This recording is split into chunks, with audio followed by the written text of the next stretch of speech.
بسم اللہ الرحمن الرحیم۔ شروع اللہ کے نام سے جو بڑا مہربان نہایت رحم کرنے والا ہے۔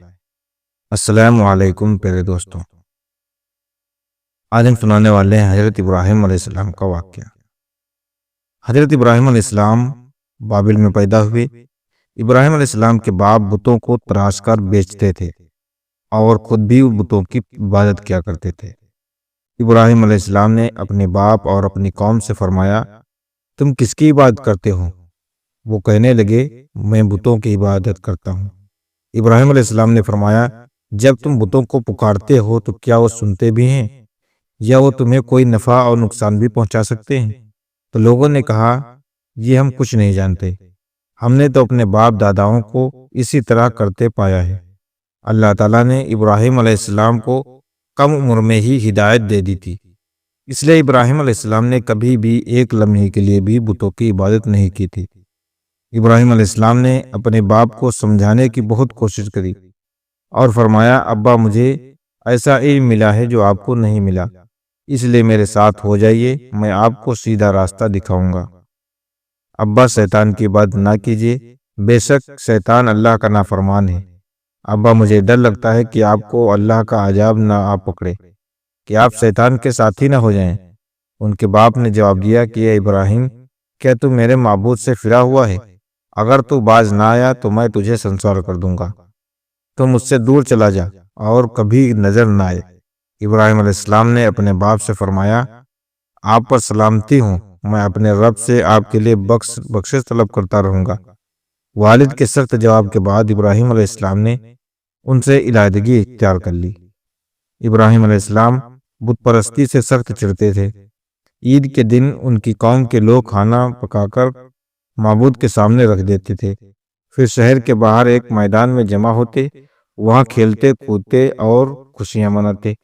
شام کو گھروں کی طرف آتے ہوئے صبح بتوں کے پاس جو کھانا رکھ گئے تھے اس کو اٹھاتے اور تبرک سمجھ کر کھا جاتے۔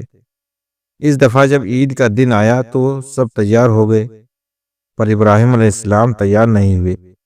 وہ لوگ جاننے سے پہلے ابراہیم علیہ السلام کے پاس آئے اور پوچھا کہ آپ ہمارے ساتھ نہیں جائیں گے؟ ابراہیم علیہ السلام نے آسمان کی طرف نگاہ کی اور فرمایا، میں بیمار ہوں۔ وہ لوگ ابراہیم علیہ السلام کو چھوڑ کر چلے گئے۔ پھر ابراہیم علیہ السلام ان بتوں کے پاس گئے، دیکھا کہ ان کے سامنے کھانا پڑا ہے اور ان بتوں نے اس کھانے کو چھوا تک نہیں۔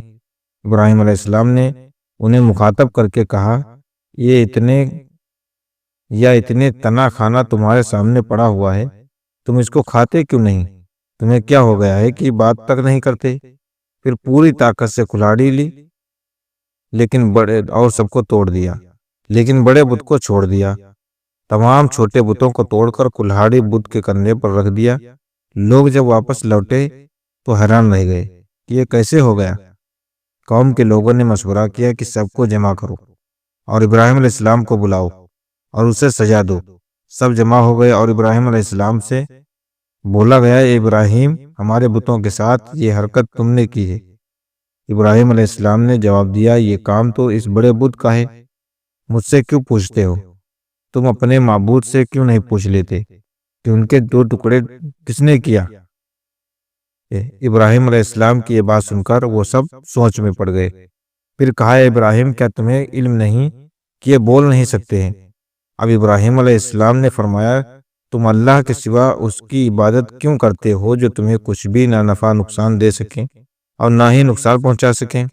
تعجب ہے تم پر اور ان پر بھی جن کو تم اللہ کے سوا پکارتے ہو۔ تم ان کی پوجا کرتے ہو جن کو تم خود اپنے ہاتھوں سے تراشتے ہو۔ کیا تم میں بالکل عقل نہیں؟ لیکن سب کچھ سمجھنے کے بعد بھی وہ لوگ اپنے کفر پر ڈٹے رہے۔ ابراہیم علیہ السلام کو سزا دینے کا فیصلہ کر لیا۔ پھر ان لوگوں نے ایک میدان میں کئی دن تک خوب ساری لکڑیاں جمع کی اور اس میں آگ لگا دی۔ جب آگ خوب بھڑک اٹھی تو انہوں نے ابراہیم علیہ السلام کو رسیوں سے باندھ کر اس آگ میں ڈال دیا۔ اس وقت ابراہیم علیہ السلام نے یہ دعا پڑھی، حسبنا اللہ و نعم الوکیل، میرے لیے اللہ کافی ہے اور وہی بہترین کارساز ہے۔ اللہ نے آگ سے فرمایا، اے آگ، ابراہیم پر ٹھنڈی ہو جا اور سلامتی والی ہو جا۔ چنانچہ جب ابراہیم علیہ السلام کو آگ میں ڈالا گیا تو وہ ٹھنڈی ہو گئی۔ آگ بھی اللہ کے حکم کے بغیر نہیں جلا سکتی تھی، اس لیے کیونکہ وہ بھی اللہ کی مخلوق ہے اور اس کی قدرت اللہ کے پاس ہے۔ اس لیے جب آگ کو اللہ کی طرف سے ٹھنڈا ہونے کا حکم ہوا تو وہ آگ ٹھنڈی ہو گئی۔ آگ نے نہ ابراہیم علیہ السلام کے کپڑے جلائے اور نہ ہی جسم کے کسی حصے کو جلایا، نہ نقصان پہنچایا۔ صرف وہ رسیاں جلائیں جن سے ان کو باندھا گیا تھا۔ لوگ آگ کے آس پاس ابراہیم علیہ السلام کو جلتا ہوا دیکھنے کے لیے کھڑے تھے، لیکن وہ دیکھ کر حیران رہ گئے کہ ابراہیم علیہ السلام بڑے ناز سے آگ کے درمیان بیٹھے ہیں۔ لوگ اس معجزے کو دیکھ کر حیرت زدہ ہو گئے۔ پھر ابراہیم علیہ السلام آگ سے نکلے۔ اتنا بڑا معجزہ دیکھنے کے بعد بھی لوط علیہ السلام کے سوا کوئی ایمان نہیں لایا۔ پورے بابل شہر کے لوگ کفر ہی پر ڈٹے رہے۔ ابراہیم علیہ السلام ان کا یہ رویہ دیکھ کر نا امید ہو کر یہ کون سا معجزہ دیکھنا چاہتے ہیں۔ اس وقت بابل پر نمرود نامی بادشاہ کی حکومت تھی۔ جب اس کے پاس اس معجزے کی خبر پہنچی تو اس نے اپنے دربار میں ابراہیم علیہ السلام کو پیش کرنے کا حکم دیا۔ اس نے ابراہیم علیہ السلام سے ان کے رب کے بارے میں پوچھا۔ ابراہیم علیہ السلام نے جواب دیا، میرا رب وہ ہے جو زندہ کرتا ہے اور مارتا ہے۔ جواب میں اس نے کہا، میں بھی زندہ کرتا ہوں اور مارتا ہوں۔ اس نے حکم دیا کہ جاؤ جیل سے 2 قیدیوں کو لے کر آؤ۔ پھر اس نے ایک کو قتل کرنے کا حکم دیا اور دوسرے کو معاف کر دیا، اور کہنے لگا کہ دیکھ لو، میرے حکم سے لوگ مرتے ہیں اور میرے حکم سے انہیں زندگی ملتی ہے۔ اس پر ابراہیم علیہ السلام نے کہا، بے شک اللہ سورج کو مشرق سے لاتا ہے تو اس کو مغرب سے لیا۔ اس پر نمرود کے پاس کوئی جواب نہ تھا۔ پھر اس نے ابراہیم علیہ السلام کو شہر سے باہر نکل جانے کا حکم دیا۔ ابراہیم علیہ السلام عراق کو چھوڑ کر شام کی طرف چل دیے۔ یہاں پر انہوں نے اپنے چچا کی بیٹی سارہ علیہ السلام سے شادی کی اور یہیں رہنے لگے۔ اس شہر کے لوگ بتوں کی پوجا نہیں کرتے تھے بلکہ ستاروں کو پوجتے تھے۔ یہ لوگ رات کو عبادت کرتے تھے کیونکہ ستارے رات کو دکھتے ہیں۔ ایک رات ابراہیم علیہ السلام ان لوگوں کے ساتھ نکلے اور ایک چمکتے ہوئے تارے کو دیکھ کر مذاق میں بولے کہ یہ میرا رب ہے۔ پھر جب وہ تارا چھپ گیا تو بولے کہ یہ میرا رب کیسے ہو سکتا ہے جو چھپ جائے۔ اگلی رات انہوں نے چاند کو دیکھ کر بولا، یہ میرا رب ہے۔ پھر جب دن ہوا اور چاند چھپ گیا تو بولے، یہ رب کیسے ہو سکتا ہے۔ اگر دن کے وقت کسی کو اپنے رب کی حاجت ہوگی، ضرورت ہوگی تو کیا کرے گا۔ ان باتوں سے ابراہیم علیہ السلام ان لوگوں کو غور اور فکر کی دعوت دے رہے تھے تاکہ وہ لوگوں کو غور فکر کریں۔ جب دن ہوا اور سورج نکلا تو کہنے لگے، یہ میرا رب ہے، یہ تو سب سے بڑا ہے۔ لیکن جب وہ بھی غروب ہو گیا تو کہنے لگے، یہ بھی رب کیسے ہو سکتا ہے، یہ بھی رب کہلانے کے لائق نہیں ہے۔ یہ سب تو مخلوق ہے اور ان کا خالق کوئی اور ہے، تو میں اس کی بات کرتا ہوں جس نے آسمان اور زمین کو پیدا کیا۔ ان لوگوں نے پھر بھی کفر ہی کی حالت میں ڈٹے رہے اور کوئی بھی ایمان نہیں لایا۔ چنانچہ ابراہیم علیہ السلام نے پھر ہجرت کرنے کا فیصلہ کیا اور مصر جا پہنچے۔ مصر کے بادشاہ کو خبر ملی کہ ایک شخص ہجرت کر کے آیا ہے اور اس کے ساتھ ایک عورت ہے جو بہت حسین اور جمیل ہے۔ اس بادشاہ نے اپنے لوگوں کو بھیجا کہ اس عورت کو میرے پاس لے آؤ اور پتہ کرنا کہ اس کے ساتھ جو آدمی ہے وہ کون ہے۔ اگر وہ اس کا شوہر ہو تو اسے قتل کر دینا۔ ادھر بادشاہ نے اپنے لوگوں کو بھیجا، ادھر اللہ نے ابراہیم علیہ السلام کو وہی بھیج دی۔ ابراہیم علیہ السلام نے سارہ علیہ السلام کو سے کہا، اگر وہ تم سے میرے بارے میں پوچھے تو کہہ دینا تم میری بہن ہو۔ پھر انہوں نے سمجھایا کہ اس روح زمین پر میرے اور تمہارے سوا کوئی ایمان والا نہیں، اس لحاظ سے تم میری دینی بہن ہو۔ اس ظالم بادشاہ نے سارہ علیہ السلام کو اپنے محل میں بلا لیا۔ جب اس نے سارہ علیہ السلام کے ساتھ بدکاری کرنے کے لیے اپنے ہاتھ آگے بڑھائے تو سارہ علیہ السلام نے اللہ سے دعا کی اور دعا کی برکت سے اس بادشاہ کا ہاتھ جم گیا۔ وہ بری طرح سے چیخنے لگا اور اس کے سارے ملزم آ گئے۔ یہ دیکھ کر سارہ علیہ السلام ڈر گئی اور سوچا کہ اگر یہ مر گیا تو لوگ یہ سوچیں گے کہ میں نے اسے قتل کیا ہے۔ پھر انہوں نے اسے نجات دینے کے لیے اللہ سے دعا کی اور وہ بادشاہ کا ہاتھ ٹھیک ہو گیا، پر اس نے پھر سے وہی حرکت کی، اس کا ہاتھ پھر جم گیا۔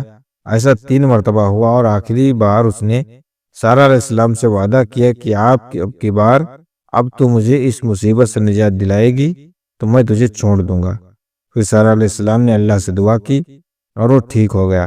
پھر اس نے سارہ علیہ السلام کو عزت سے رہا کر دیا اور ان کی خدمت کے لیے اپنی بیٹی ہاجرہ کو ان کے ساتھ کر دیا۔ سارہ علیہ السلام جب واپس آئیں تو ابراہیم علیہ السلام نے فرمایا کہ اب ہم یہاں نہیں رہیں گے بلکہ واپس جائیں گے۔ پھر وہ لوگ واپس فلسطین چلے گئے۔ ابراہیم علیہ السلام کی عمر 86 سال ہو گئی تھی، پر ان کی کوئی اولاد نہ ہوئی تھی۔ تو سارہ علیہ السلام نے سوچا میں بانجھ ہوں اور ابراہیم علیہ السلام کو اولاد کی تمنا ہے، تو کیوں نہ میں ہاجرہ علیہ السلام کا نکاح ابراہیم علیہ السلام سے کرا دوں۔ پھر ابراہیم علیہ السلام اور ہاجرہ علیہ السلام کا نکاح ہو گیا۔ اللہ نے ابراہیم علیہ السلام کی اولاد کی دعا قبول کر لی اور بیٹے اسماعیل علیہ السلام سے نوازا۔ پھر اللہ تعالیٰ کا حکم ہوا کہ اپنی بیوی ہاجرہ علیہ السلام اور بیٹے اسماعیل علیہ السلام کو لے کر مکہ روانہ ہو۔ اس وقت مکہ ایک بالکل بنجر جگہ تھی۔ یہاں پر ابراہیم علیہ السلام اپنی بیوی بچے کو چھوڑ کر جانے لگے تو ہاجرہ علیہ السلام کو بہت حیرانی ہوئی اور وہ اپنے شوہر سے پوچھنے لگیں کہ ابراہیم ہمیں کہاں چھوڑے جا رہے ہو؟ یہاں نہ پانی ہے، نہ خوراک، نہ کوئی انسان۔ ابراہیم علیہ السلام نے کوئی جواب نہیں دیا اور چلتے رہے۔ ہاجرہ علیہ السلام نے ان کے پیچھے پیچھے چلتی رہی اور سوال کرتی نہیں کہ ہمیں کس کے حوالے کیے جا رہے ہو؟ یہ تو بالکل بے آباد جگہ ہے۔ ابراہیم علیہ السلام نے پھر بھی کوئی جواب نہیں دیا۔ آخر ہاجرہ علیہ السلام نے ان سے پوچھا کہ آپ کو اللہ نے اس کام کے لیے حکم دیا ہے؟ تو ابراہیم علیہ السلام نے فرمایا کہ ہاں۔ تب سیدہ ہاجرہ علیہ السلام مطمئن ہو گئی اور بولی اگر یہ بات ہے تو اللہ ہمیں بالکل ضائع نہیں ہونے دے گا۔ محترم بزرگوں، دوستوں، یہ تھی ابراہیم علیہ السلام کا کچھ واقعہ جو آپ لوگوں کے سامنے میں نے بیان کیا، اور اگر آگے کا واقعہ دیکھنا چاہتے ہیں تو پلیز کمنٹ میں ضرور بتائیے گا۔